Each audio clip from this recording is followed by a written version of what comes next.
జీవితంలో చిన్న జీడిపప్పు వస్తే అర్ధగంట సేపు నోట్లో నానబెట్టుకొని తిన్న రోజులు నాకు తెలుసు. సంవత్సరంలో కొన్న పండక్కి కొన్న ఒక్కటే డ్రెస్సు సంవత్సరం అంతా దాచుకొని వేసుకున్న రోజులు నాకు తెలుసు. ఎప్పుడు పండగ వస్తుందా, పిండి వంటలు వండుకుందామా అని ఆ పిండి వంటల్ని కొంచెం కొంచెం కొంచెం కొంచెం ఎక్కడైపోతాయో అని ఎక్కువ రోజులు దాచుకొని తిన్న రోజులు నాకు తెలుసు.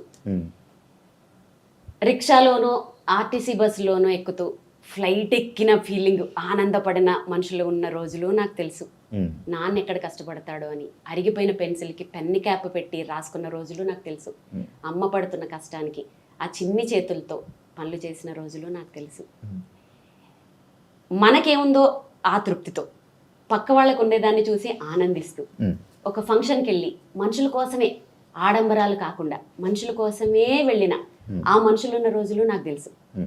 సాయంత్రం ఒక అరగంట వచ్చే ఆ తెలుగు ప్రోగ్రాం కోసం మార్నింగ్ అంతా ఆ టీవీల కోసం ఎదురు చూసిన మనుషులు నాకు తెలుసు. దూరదర్శన్, డిడి దూరదర్శన్, ఇలాంటి రోజులన్నీ నాకు తెలుసు. అలాంటి రోజుల నుంచి నేను వచ్చాను. ఇప్పుడు సమాజం అలా లేదు. ఎందుకంటే సమాజానికి అన్ని ఎక్కువైపోయి, అంటే మొహమ్మొత్తే అంత ఎక్కువైపోయి ఇవన్నీ.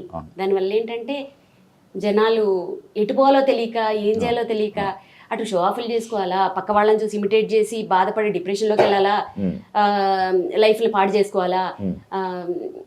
అసలు అంటే అంటే ఒక రోజు చూసింది రెండో రోజు బోర్ కొట్టేస్తుంది. అది తల్లా, చెల్లా, భర్త, పెళ్ళమా ఏం తెలియట్లేదు. ఒకరోజే ఏదైనా సినిమాలా, పాటలా, ఏదైనా.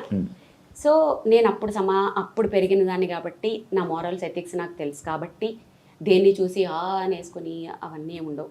గ్రౌండెడ్గానే ఉంటారు. కానీ మీరు అప్పట్లో అంటున్నారు, కానీ మీరు ఇప్పుడు చెప్పినవన్నీ నేను చేశాను. ఆ పెన్కి క్యాప్ పెట్టి ముళ్ళు ముందు నుంచి వచ్చి రాసి సేమ్ ఏజ్ కదా. ఏమో నేను అది చేసా. ఇంకొకటి ఇంకా ఏవో ఉన్నాయి, కొన్ని ఉన్నాయి. అవన్నీ